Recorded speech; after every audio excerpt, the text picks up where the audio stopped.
Let's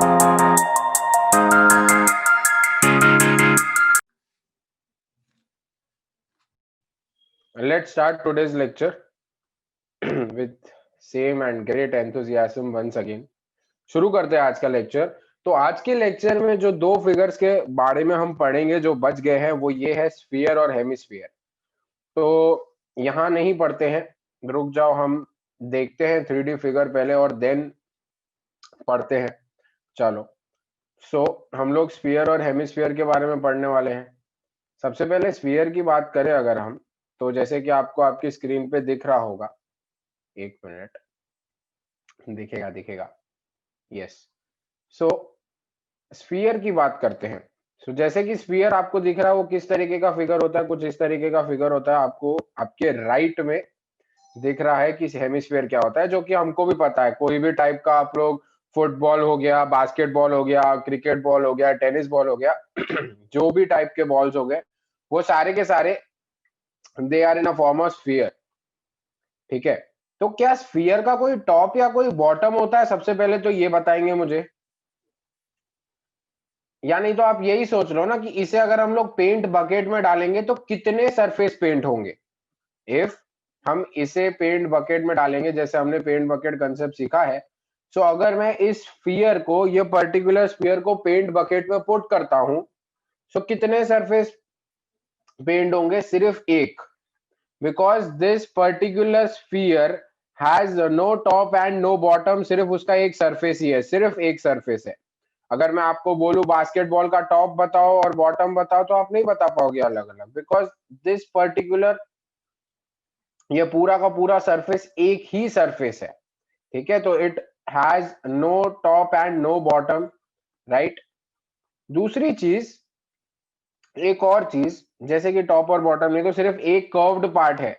ये जो curved part है इसका एरिया क्या होता है वो मैं आपको डायरेक्टली बताऊंगा, बिकॉज इसका जो डेरिवेशन है वो अभी आपके नॉलेज के बाहर है। बिकॉज मुझे अगर डेरिवेशन करवाना है तो मुझे बहुत नई चीजें सिखानी पड़ेगी, जो कि टाइम नहीं है हमारे पास। सो कर्व्ड पार्ट है, डायरेक्टली उसका एरिया, जो ये सरफेस है ना, ये पूरा सरफेस, इसका जो एरिया होता है दैट इज 4πr²। ठीक है, so what would be the total surface area of the hemisphere, oh sorry sphere. Total surface area क्या होगा? Top plus bottom plus curved वाला पार्ट, तीनों। टॉप ही नहीं है, बॉटम भी नहीं है, तो एरिया 0 हो जाएगी। तो बचा सिर्फ कर्व्ड वाले पार्ट का एरिया, मतलब टोटल सरफेस एरिया जो हो जाएगा वो आपका हो जाएगा 4πr²। And what would be the curved surface area of the sphere. Sphere का जो कर्व्ड सरफेस एरिया होगा वो किसके बराबर होगा? यस, सेम होगा, वो भी सेम रहेगा। क्यों? बिकॉज टॉप और बॉटम है तो आप टॉप को हटा दो, बॉटम को हटा दो कुछ फर्क ही नहीं पड़ता है, क्योंकि टॉप और बॉटम तो है ही नहीं, राइट। सो ना स्फीयर के पास टॉप है ना बॉटम है, that's why curved surface area और total surface area of sphere is same. अगर आपने इस पर्टिकुलर हेमिस्फीयर को, जो यहाँ पर बना हुआ दिख रहा है, इस पर्टिकुलर हेमिस्फीयर को अगर आपने पेंट बकेट में डाला तो कितने सरफेस पेंट होंगे बताओ? How many surface will be getting painted? Yes, 2 surface paint होंगे। 3 क्यों बोले भाई? 2 होंगे। देखो, सबसे पहले तो ये सरफेस जो है, ये सर्कुलर सरफेस, ये पेंट होगा। एंड दूसरा कौन सा सरफेस पेंट होगा? ये वाला, ये पूरा कर्व्ड वाला part. So there will be 2 surfaces that would be getting painted. ठीक है, कौन से सरफेस? एक जो है वो जो थोड़ा सा सर्कल के फॉर्म में लगेगा वो। सो हेमिस्फीयर के 2 पार्ट्स जो है, 2 सरफेसेस जो है, they will be getting painted. एक बॉटम वाला सरफेस और एक ये कर्व्ड वाला सरफेस। ठीक है, तो बॉटम वाले सरफेस का एरिया तो क्या होगा? πr², बिकॉज सर्कल है वो हमें पता है उसका एरिया πr² होने वाला है। ये कर्व्ड वाला पार्ट जो है, ये जो पार्ट है, ये जो दूसरा पार्ट है, what would be the area of this. इसको निकालने के लिए पहले मैं आपको एक चीज बताऊंगा। सबसे पहले तो जस्ट इमेजिन अ सर्कल। आपको पता है सर्कल का पेरीमीटर कितना होता है? 2πr होता है, राइट। अगर मैं आपको पूछता हूं कि आप मुझे ये बात बताओ कि सेमी सर्कल का बाउंड्री कितना होगा? अगर मैं आपको पूछूं सेमी सर्कल की बाउंड्री कितनी होगी सिर्फ यहां से यहां तक, तो कितनी होगी बताओ? यस, सिर्फ πr होगी। सिर्फ पाई आर होगी, राइट, सिर्फ पाई आर, बिकॉज पूरे आप अगर पूरा घूम रहे थे तो सर 2 पाई आर था, तो अगर आप सिर्फ यहां से यहां तक ही जाओगे तो ऑब्वियसली पाई आर होगा। सेम तरीके से, सेम तरीका, इफ पूरे स्फीयर का जो कर्व सरफेस एरिया होता है वो होता है 4 पाई आर स्क्वायर। यहां पर आ जाओ, यहां पर ये फिगर पे आ जाओ, ये पूरा स्फीयर 4 पाई आर स्क्वायर है, तो अगर मैं उसको आधे में कट कर दूंगा तो ये वाली कर्व्ड सरफेस एरिया कितने बराबर हो जाएगी बताओ? What would be the this, इतना एरिया कितना होगा? यस, ये जो एरिया होगा, एकदम करेक्ट, क्या बात है, ये जो एरिया होगा ये क्या हो जाएगा? 2 पाई आर स्क्वायर, उसी का आधा हो जाएगा, राइट, ये क्या हो जाएगा? 2 पाई आर स्क्वायर, उसी का हाफ हो जाएगा, क्योंकि हमने स्फीयर को हाफ में कट किया है। हमने क्या किया, ये स्फीयर को आधे में कट किया है, सो दैट्स वाई इसका जो एरिया हो गया वो क्या हो गया? 2 पाई आर स्क्वायर। अब अगर मैं आपको बोलूं total surface area of hemisphere, वो कितना होगा? ये बॉटम वाला और ये दोनों प्लस कर दो, तो that would be 3 pi r square. If मैं आपको क्वेश्चन करूंगा curved surface area of hemisphere कितना होगा, बॉटम को गोली मारो एंड आपके पास आ जाएगा 2 pi r square, that would be your answer. ठीक है, यहाँ पर कोई दिक्कत है क्या कि curve surface area and total surface area कैसे निकाला हेमिस्फीयर का? किसी को कोई दिक्कत है?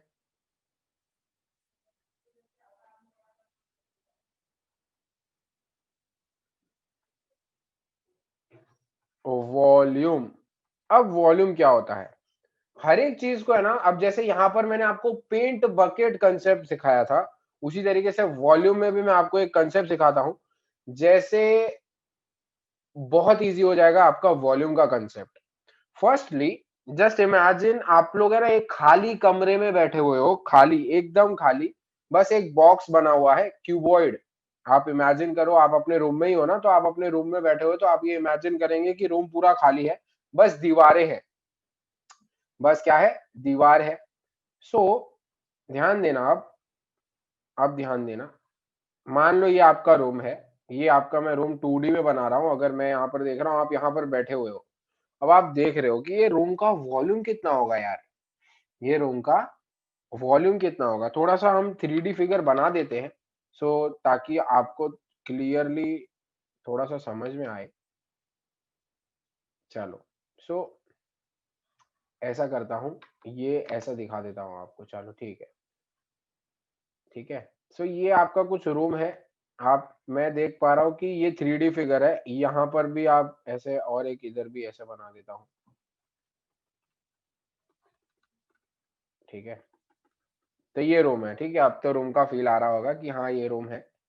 अब अगर मैं आपको बोलता हूं कि इसका वॉल्यूम कितना होगा, तो वॉल्यूम क्या होता है, एक चीज समझ लो, ये जो रूम है इसको मैं पूरा भर दूं, अगर पूरी अगर हवा से भर दूं तो कितनी हवा लगेगी, दैट इज योर वॉल्यूम। अब बट हमें इसे थोड़ा सा और कंसेप्चुअली समझना है। जैसे पेंट बकेट वाले में कैसा था कि हमको पता था कि जहां जहां सरफेस पे पेंट होगा डायरेक्टली एरिया निकाल दो, टोटल सरफेस एरिया मिल जाएगा। तो वॉल्यूम में हम ऐसा तो क्या करें? सो देखो, मैं क्या कर रहा हूं, मेरे पास मान लो ये कंटेनर है, ये रूम है आपका, मान लो रूम के अंदर मैं ब्रिक्स भर रहा हूं। क्या कर रहा हूं मैं? नॉर्मली ब्रिक्स को भर रहा हूं। मैंने यहां पर एक ब्रिक भरी, ऐसे रखता गया मैं ब्रिक, ठीक है। मैंने क्या किया, पहले तो पूरे बेस को भर दिया, पूरा जो आपका आ, ये होगा ना, फ्लोर होगा, पहले फ्लोर पे पूरी ब्रिक्स लगा दी, ठीक है। पहले पूरा ब्रिक्स को मैंने क्या कर दिया, पूरे फ्लोर को ब्रिक से भर दिया, ठीक है। सिर्फ फ्लोर को, अभी भरना बाद में है। क्यों मैंने पहले फ्लोर को भरा ब्रिक से, उसका रीजन अभी आपको समझ में आएगा। अब देखो, सो मैंने क्या किया, पहले ब्रिक से पूरे के पूरे बेस को भर दिया है, ठीक है। तो मैंने क्या किया, अब ये रूम को पूरे ब्रिक से भर दिया। सो ये क्या है, पूरे रूम को नहीं भरा अभी तक, सिर्फ क्या किया है, फ्लोर पे ब्रिक्स लगा दिए हैं, ठीक है। ब्रिक्स मतलब बस फ्लोर पे हमने ऐसे पूरी टाइल्स मान लो या ब्रिक्स मान लो, जो भी है, आपने पूरे फ्लोर पे ब्रिक्स लगा दिए। अब आपको दिख रहा है, ध्यान देना, मैं जो चीज सिखा रहा हूं दैट इज कांस्टेंट फिगर के लिए, एक ये चीज ध्यान देंगे, कांस्टेंट फिगर मतलब देखो पूरा टाइम जो फिगर है ना टॉप से बॉटम में उसका शेप सेम होना चाहिए। मैं जो वॉल्यूम का कंसेप्ट सिखा रहा हूं वो उन फिगर पे लागू होगा जिन फिगर पे टॉप टू बॉटम, पूरा टॉप से लेके जो बॉटम है ना, टॉप से लेके बॉटम एकदम सीधा, मतलब कुछ भी फिगर चेंज नहीं होना चाहिए। जैसे आपको दिख रहा है लाइन टेढ़ी मेढ़ी नहीं हो रही है, एकदम सीधी जा रही है, ठीक है। अब क्या करना है, अब ध्यान देना यहाँ पर, हम लोगों ने फ्लोर पे ब्रिक्स लगा दिए। अब आप इस रूम को भरने के लिए क्या करोगे, अब क्या बोलोगे, इतनी सेम ब्रिक्स सर अब आप ऊपर ऊपर लगाते जाओ, ठीक है। आप क्या बोलोगे, लेयर्स बना दोगे, ब्रिक की क्या कर दोगे, लेयर्स बना दोगे, और जब तक आप टॉप तक नहीं पहुंच जाते तब तक आपने लेयर बना दी, ठीक है। तो मैंने क्या किया यहां पर ध्यान देना, मैंने क्या किया, एक रूम को पूरा ब्रिक से भर दिया। कैसे भरा, मैंने पहले एक चीज की, मैंने क्या किया, पहले तो बॉटम पे ब्रिक्स लगा दी एकदम अच्छे से, फिर सेम सेम ब्रिक को कहां तक खींच लिया, टॉप से लेके बॉटम तक खींच लिया। टॉप से लेके बॉटम तक मैंने पूरी ब्रिक्स के लेयर को खींच लिया ऊपर तक, ठीक है।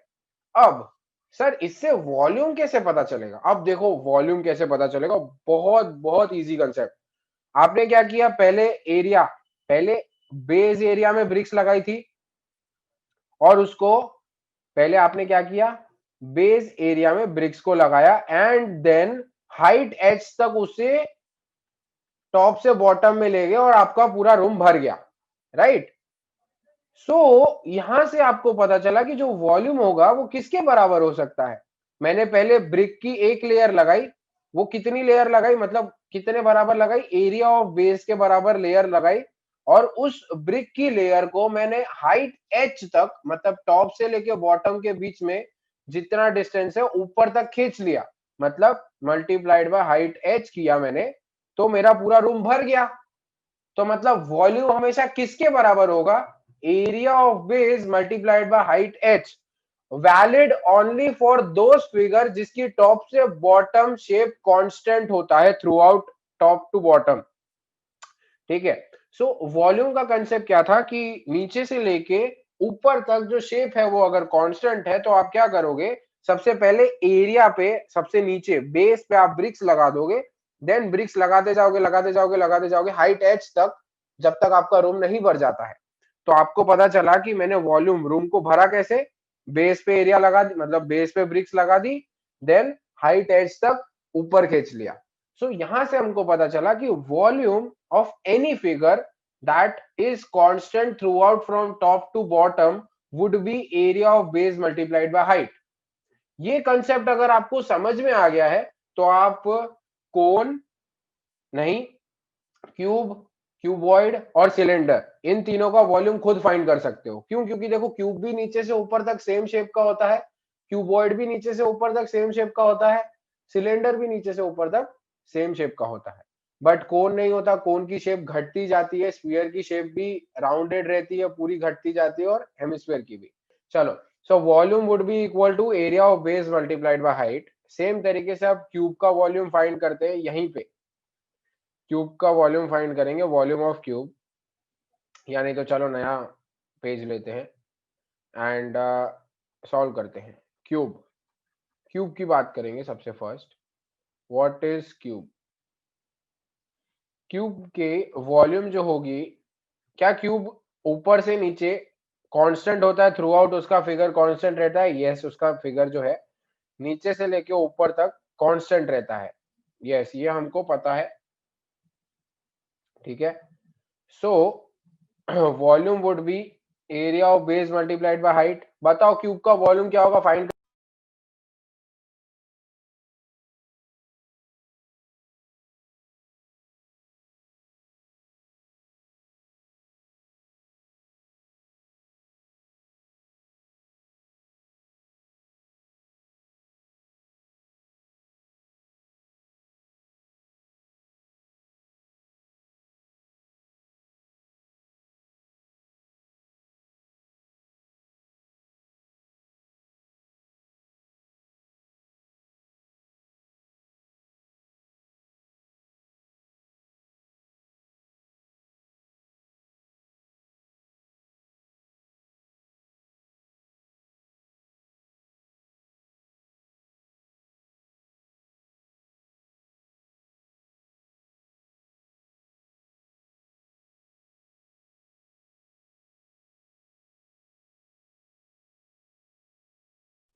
ओके, सो अभी वॉल्यूम क्या होगा, देखो एरिया ऑफ बेस, बेस का एरिया कितना है, बेस पहले तो देखो कैसे फॉर्म में है, स्क्वायर के फॉर्म में है। बेस कैसे फॉर्म में है, स्क्वायर के फॉर्म में, तो स्क्वायर का एरिया क्या होगा, एल स्क्वायर।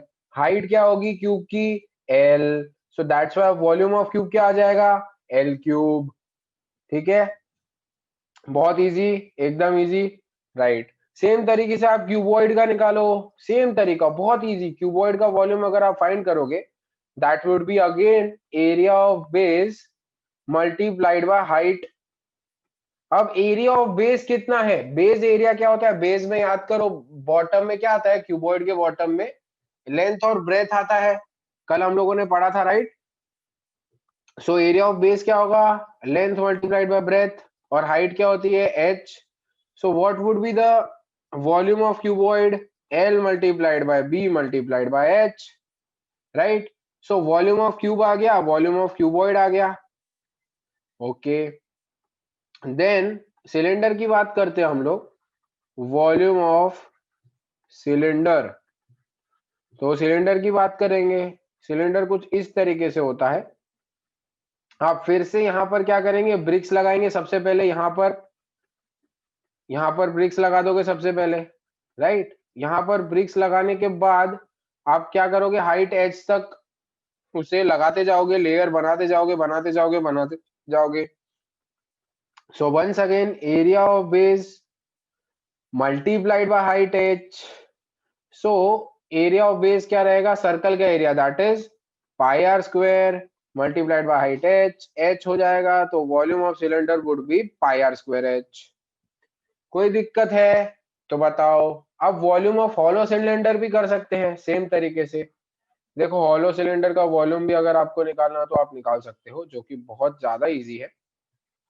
सो ये सीडी का अगर आपको एरिया फाइंड करना है, इफ ये आपकी सीडी जो है इसका एरिया फाइंड करना है, तो आप कैसे फाइंड करेंगे, पाई आर टू स्क्वायर, बड़े सर्कल का एरिया माइनस छोटे सर्कल का area, that is pi r one square, this would be your area of base. वो छोटे वाले, मतलब बेस का एरिया क्या होगा, pi r two square minus pi r one square. क्यों हुआ, because bigger circle minus smaller circle, इस वजह से आपका जो बेस एरिया है वो ये आ गया।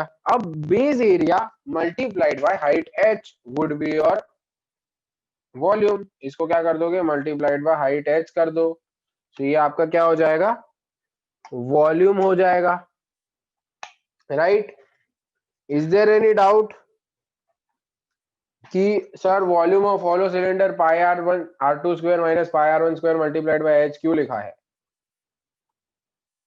नहीं है। देखो अगर हम लोग और अच्छे से लिखे तो pi r two square minus r one square multiplied by H, ये कर सकते हो आप, ठीक है। ओके, देन आगे बढ़ते हैं नेक्स्ट की तरफ, दैट इज कोन।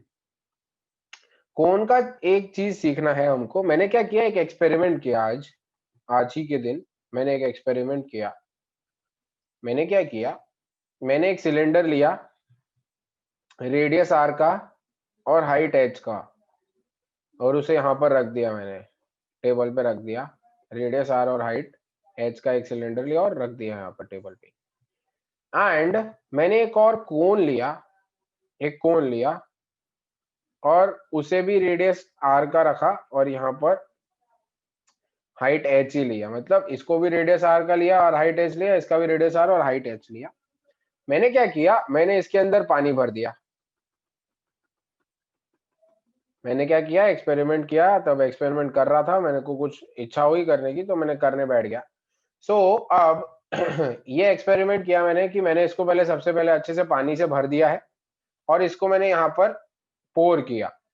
मैंने देखा यार सिलेंडर तो भरा नहीं, सिलेंडर इतना ही भरा। मैंने बोला ठीक है कोई दिक्कत नहीं है। मैंने फिर से इसको पानी से भरा और फिर से ये चीज मैंने पोर की वंस अगेन, एक और बार मैंने इसको यहाँ पर पोर किया। सो मैंने देखा कि सिलेंडर फिर से भरा बट पूरा नहीं भरा है अभी तक। मैंने क्या किया, फिर से कोन में पानी भरा, फिर से कोन में पानी भरा, फिर से इसके अंदर पानी भरा और फिर से यहाँ पर पोर किया। तो अब मैंने देखा कि यार सिलेंडर जो है वो पूरा भर गया है, सिलेंडर जो है वो पूरा भर गया है। मैंने क्या किया, एक्सपेरिमेंट कर रहा था तब, सिलेंडर का रेडियस आर और हाइट एच पूरा पूरा रखा सेम रेडियस और हाइट एच का मैंने कोन लिया और मैंने सोचा क्यों ना मैं इसमें पानी भर के सिलेंडर में डाल दूं। तो मैंने देखा कि मैंने को पूरे पूरे 3 बार मैंने कोन भरा और उसके बाद मैंने उसे सिलेंडर में डाल दिया, तब जाके सिलेंडर भरा है। इसका मतलब यहां से मेरे को क्या कंक्लूजन मिलेगा, कोई मुझे बता सकता है कि what would be the conclusion of this experiment? ये एक्सपेरिमेंट से हमको क्या कंक्लूजन मिलेगा? राइट, कि एक सिलेंडर को भरने के लिए आपको सर कितने कोन लगे? 3 कोन लगे। हमको एक सिलेंडर को भरने के लिए 3 बार कोन हमको पुट करना पड़ा। इसका मतलब volume of cylinder would be equal to what? 3 times volume of cone. तो यहां से क्या हम वॉल्यूम ऑफ कोन लिख सकते हैं? यस, लिख सकते हैं, बिकॉज हमको वॉल्यूम ऑफ सिलेंडर पता है। सो वॉल्यूम ऑफ कोन जो आपका होगा volume of cone would be equal to 1/3 of volume of cylinder, that is pi r square h. So यहाँ से हमको कोन का वॉल्यूम मिल चुका है, that is 1/3 of pi r square h is the volume of कोन का फॉर्मूला। अब ये तो हमने एक्सपेरिमेंट किया, आप डेरिवेशन सर कैसे करेंगे? डेरिवेशन अभी नहीं आएगा, नहीं आगे कभी 11th 12th में आने वाला है सरफेस एरिया वॉल्यूम फिर से बट 11th 12th में आप कुछ कंसेप्ट ऐसे पढ़ लोगे ताकि आप इसको डिराइव कर पाओ, ठीक है? सो वो हो जाएगा, कोई दिक्कत नहीं है वो, बट बाद में आएगा, अभी नहीं आएगा। सो वॉल्यूम ऑफ कोन हमको पता चल गया है कि volume of cone is 1/3 pi r square H. Is there any doubt in this question? मतलब वॉल्यूम ऑफ कोन को फाइंड करने में कोई डाउट है? वॉल्यूम ऑफ कोन को फाइंड करने में एनी डाउट? नहीं, चलो कोई डाउट नहीं है। देन आगे बढ़ते हैं, वॉल्यूम ऑफ स्फीयर पे जाते हैं, that is volume of sphere. अब इसका भी कोई डेरिवेशन नहीं याद रखना है आपको, डायरेक्ट फॉर्मूला याद रखेंगे इस चीज के लिए, because derivation is out of your reach, out of your knowledge. तो volume of sphere will be 4/3 pi r cube, ये आपको याद रखना है। इफ वॉल्यूम ऑफ स्फीयर आपको पता है तो आपको डायरेक्टली वॉल्यूम ऑफ हेमिस्फीयर भी पता चल जाएगा, वॉल्यूम ऑफ हेमिस्फीयर भी डायरेक्टली आपको पता चल जाएगा, that would be 2/3 pi r cube, that would be 2/3 pi r cube. उसी का आधा, सीधी बात है, हेमिस्फीयर का आधा होने वाला, स्फीयर का आधा हेमिस्फीयर, तो हेमिस्फीयर का अगर पूरा total volume is 4/3 pi r cube, so volume of hemisphere would be 2/3 pi r cube, right? Is there any doubt? कोई दिक्कत, कोई दिक्कत, कोई दिक्कत? ओके, कोई दिक्कत नहीं है। सो यहाँ पर जो हमारे कंसेप्ट है ना जो total number of concepts and formulas are clear, I hope so. मैं एक बार पूरी टेबल बना लेता हूँ यहाँ पर ताकि आपके लिए आसान रहेगा। मैं यहाँ पर एक टेबल क्रिएट कर लेता हूँ, यहाँ पर मैं फिगर लिख देता हूँ, यहाँ पर मैं ये लिख लेता हूँ total surface area, lateral surface area and volume, right? So यहाँ पर फिगर्स आ जाएंगे। फर्स्ट टर्म की जरूरत नहीं है, वो 11th 12th में भी कभी नहीं आने वाला है, सो वो हट गया उल्टा, वो ज्यादा अच्छा है। सो अगर आपको सीखना है तो वो भी मैं सिखा ही देता हूँ, कोई दिक्कत नहीं है, बट वो तब सीखेंगे जब हमारा चैप्टर खत्म हो जाएगा, तब उसके बाद सीखेंगे। पहले मेरे को देखना है कि टाइम कितना लगता है चैप्टर खत्म करने में, फिर सीखेंगे हम फर्स्ट टर्म। सो फिगर्स, अगर आपका कोन है तो कोन का टोटल सरफेस एरिया 6l² होता है, कर्व लेटरल सरफेस एरिया या कर्व सरफेस एरिया कुछ भी लिख लेंगे, दैट इज 4l², और वॉल्यूम आपने निकाला l³। देन कोन के बाद, कोन क्यों लिख रहा हूं मैं यहाँ पर, क्यूब लिखना है, क्यूब। देन क्यूबॉइड की अगर बात करोगे तो क्यूबॉइड का total surface area is 2lb plus bh plus lh, and 2 times BH plus LH is your lateral surface area and volume is LBH. Then cylinder की अगर बात करेंगे हम, तो सिलेंडर की बात करते हैं अगर, तो 2 pi r square plus 2 pi r h, this is 2 pi r h, this is pi r square h. Hollow cylinder की बात करेंगे अगर हम, तो हॉलो सिलेंडर में क्या हो जाएगा, 2 pi r2 square minus r1 square plus 2 pi r1h plus 2 pi r2h and यहाँ पर रहेगा आपका 2 पाई r1h प्लस 2 पाई r2h, यहाँ पर रहेगा आपका पाई h r2 square minus r1 square. ये हॉलो सिलेंडर। देन आ जाते हैं कोन की तरफ। कोन में हम लोगों ने देखा कोन का जो टोटल सरफेस एरिया होता है वो होता है pi r L plus pi r square, जहां पर आपका एल क्या है, रूट के अंदर r square plus H square. आपका जो कर्व सरफेस एरिया है that is pi r L and cone का जो वॉल्यूम रहेगा वो रहेगा सिलेंडर का 1/3। स्फीयर की अगर बात करेंगे आप लोग तो total surface area is 4 pi r square, curve surface area same रहता है and volume is 4/3 pi r cube and cone के बाद स्फीयर के बाद हेमिस्फीयर। हेमिस्फीयर में रहेगा आपका कुछ hemisphere to total surface area is 3 pi r square, curve surface area is 2 pi r square and volume is 2/3 pi r cube. किसी को चाहिए तो स्क्रीनशॉट ले सकते हैं। ये total number of formulas that are required for solving any question in this chapter. ये आपको इतनी फॉर्मूलाज यूज होने वाली है, इससे ज्यादा कुछ यूज नहीं होगा आपको इस चैप्टर को सॉल्व करने के लिए। एंड आई होप सो ये आपको बहुत अच्छे से समझ में आ गया, हर एक फॉर्मूला का रीजन पता चला आज हमको। हालांकि आपको पता था कि नहीं वो मुझे नहीं पता है, बट जहां तक मैं आपको रीजंस बता सकता था आपके नॉलेज के बेस पे मैंने वो सारी चीजें अच्छे से समझाने की ट्राई की है। So I hope so total surface area, curve surface area and volume में कोई दिक्कत नहीं होगी। अब हम लोग क्वेश्चंस को किस तरीके से बहुत अच्छे से सॉल्व कर सकते हैं अब उस पे आएंगे हम। हमने कंसेप्ट तो सीख लिए, फॉर्मूला तो सीख लिया, अब फॉर्मूला को आपको क्वेश्चंस में अप्लाई किस तरीके से करना है, we would learn that. Then देखो सबसे पहले सरफेस एरिया के 3 रूल्स है। फर्स्ट रूल इज आपको फॉर्मूलाज पता होनी चाहिए। सेकेंड रूल इज आपको कैसे अप्लाई करना है वो पता होना चाहिए, वो आपको कंसेप्ट हेल्प करेंगे। Third is calculation is very very important, calculation में लोग बहुत भूल करते हैं। ठीक है, तो सबसे पहले आज हम लोग कैसे अप्लाई करने वाला चीज है ना वो उस बात पे फोकस करेंगे। देन कल से एक्सरसाइजेस शुरू करेंगे और किस तरीके से कैलकुलेशन में फोकस करना है यहां से हम कल रखेंगे। तो आज हम अभी कुछ समय में एप्लीकेशन देख लेते हैं कि किस तरीके से एप्लीकेशन करना रहेगा, बिकॉज हम 9th में नहीं है जहां पे हम लोग को डायरेक्ट फॉर्मूला लगाना रहेगा। Application is much much necessary. जैसे ये आपका ही कोई, ये बहुत फेमस क्वेश्चन है जो आता रहता है आपके कोई एग्जाम्पल में भी, टेक्स्ट बुक में है ये क्वेश्चन। जैसे कि मैं बात करूं, ये आपको है ना एक क्यूब दे दिया है, ठीक है, this is a cube, let's say, चलो ये आपको एक क्यूब दे दिया है।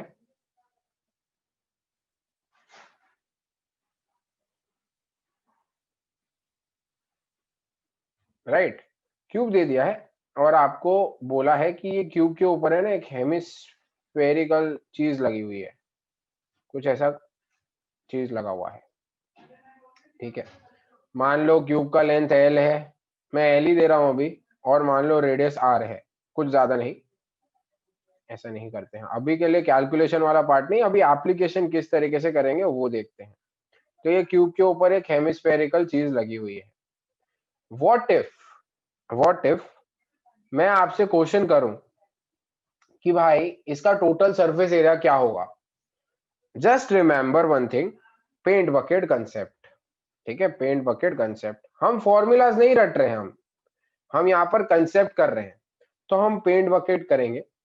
अब मुझे बताओ कि सबसे पहले how many number of surfaces would be getting painted अगर आपने इस ये पर्टिकुलर चीज को आपने पानी में डाल दिया तो, या पेंट में डाल दिया तो कहां कहां पर पेंट होगा। आप लोग मुझे बताओ कितने सरफेसेस पे पेंट होगा। What are the number of surfaces that would be getting painted. 5 गलत आंसर है, 6 गलत आंसर है,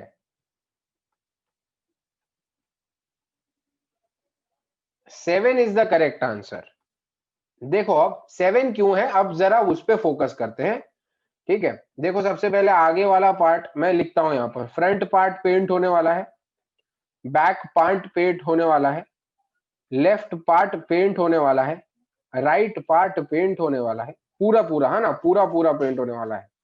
देन बॉटम वाला पार्ट पेंट होने वाला है। ये सारे पार्ट जो है वो पूरे पूरे पेंट होने वाले हैं। देन ध्यान दो, ऊपर वाला पार्ट है ना, अगर आप ऊपर वाले पार्ट को थोड़ा सा अच्छे से देखो, ये हेमिस्फेयर हटा दो सिर्फ, अगर सिर्फ स्क्वेरिकल स्क्वायर वाला जो पार्ट है उसको देखोगे तो वो कुछ इस तरीके से आपको दिखेगा। जितने पार्ट में हेमिस्फेयर है वो हट जाएगा, आपको कुछ इस तरीके से दिखेगा। पेंट कहाँ होगा? पेंट सिर्फ यहां पर होगा, जैसे कि आप इमेजिन अगर कर पा रहे होंगे तो, अगर स्क्वायर के ऊपर वाले पार्ट की बात करें तो पेंट देखो यहीं पर होने वाला है सिर्फ, अगर यहाँ पर की बात करेंगे तो अब जो अपर वाला पार्ट है उसमें थोड़ा सा चेंज है, वो पूरा पार्ट पेंट नहीं होने वाला है, वो सिर्फ इतना पेंट होगा। और हेमिस्फेयर जो है वो पूरा पेंट होने वाला है, राइट। हेमिस्फेयर तो पेंट होगा ही होगा, सीधी बात है, राइट।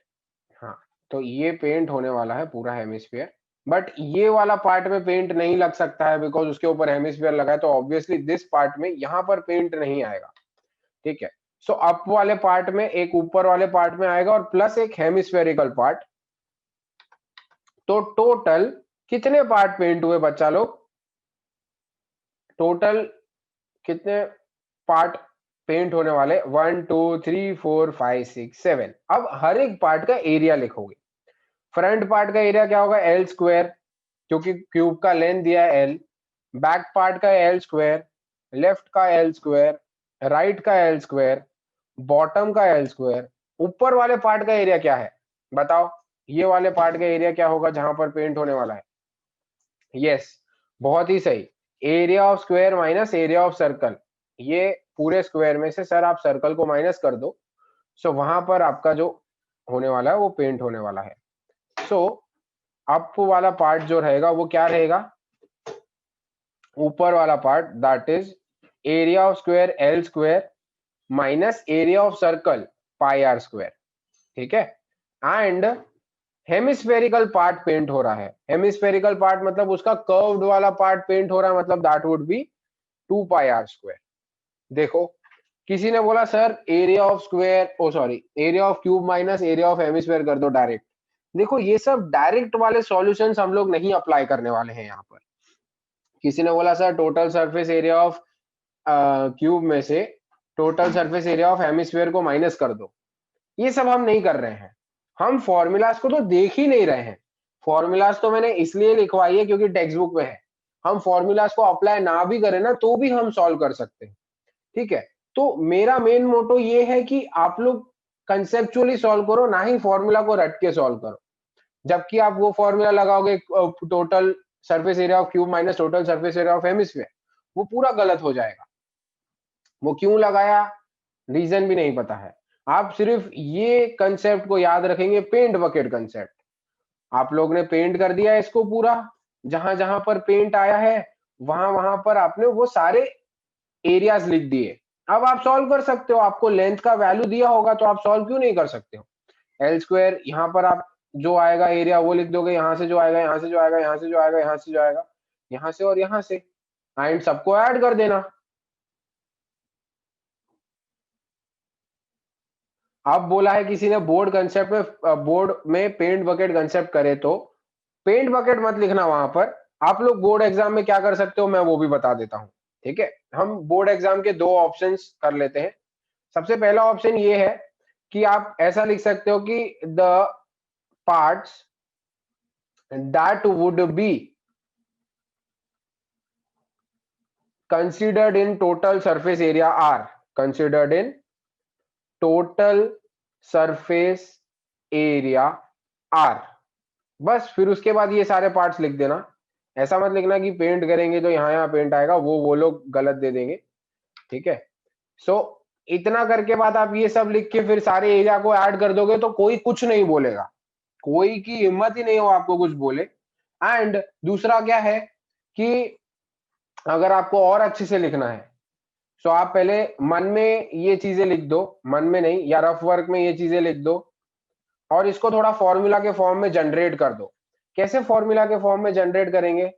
देखो अब फॉर्मूला के फॉर्म में कैसे जनरेट करेंगे, देखो L square L square L square L square L square 6 बार आ रहा है। 6 बार एल स्क्वायर जो है उसको आप क्या लिख सकते हो? Total surface area of cube. फिर ये माइनस पाई आर स्क्वायर, ये क्या है? Base area of circle. और ये क्या है? Curved surface area of hemisphere. So आप ऐसा लिख सकते हो कि total surface area of figure given figure would be equal to TSA of cube minus area of base circle, जो कि आपको टेक्स्ट बुक में भी कुछ इसी तरीके से लिखा हुआ मिलेगा, plus curve surface area of hemisphere. But वो लोग लिख देते, हम समझते भी नहीं है कि ऐसा क्यों लिखा है। देखो रीजन इज दिस, हमने पुराना पीछे जो वो लोग क्या करते हैं, डायरेक्ट कंक्लूजन दिखाते हैं, हमको पिक्चर नहीं देखने को मिलती है। हमको पिक्चर ये रही, हमारी जो पिक्चर है ये फॉर्मूला अपना आपकी टेक्स्ट बुक खोलोगे ना तो उसमें एग्जाम्पल में ये क्वेश्चन है, डायरेक्ट ये लिखा हुआ है एग्जाम्पल में, ये चीज लिखी हुई है।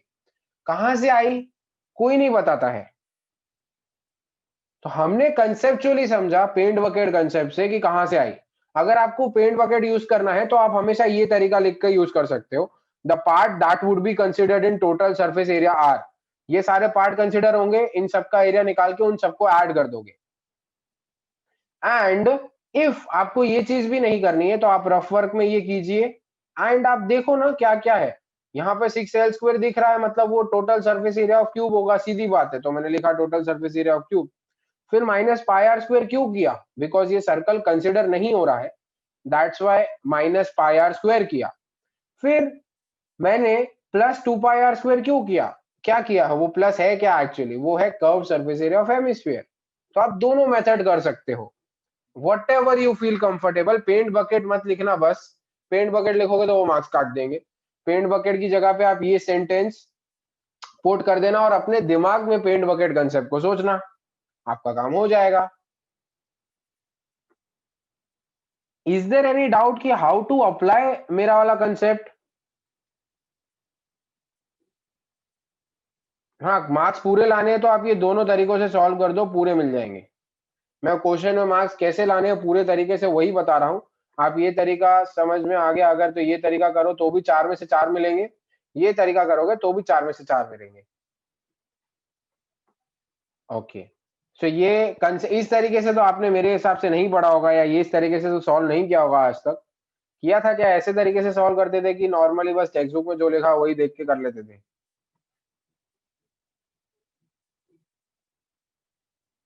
तो इस तरीके से नहीं किया है कभी सॉल्व। ग्रेट। सो ये मेथड चला ना, ये मेथड में कोई दिक्कत है? ये मेथड में कोई भी प्रॉब्लम है? और इजी हुआ आपका सरफेस एरिया वॉल्यूम? थोड़ा सा जिनको डाउट आया, मतलब जिनको लगता था सरफेस एरिया हार्ड, उनको थोड़ा सा इजी लगा? तो मुझे बस वही चाहिए, मुझे आपकी मेथड्स को और इजी करना है, that's it. Okay, very good. So इस तरीके से आप लोग हर एक क्वेश्चन को सॉल्व करेंगे।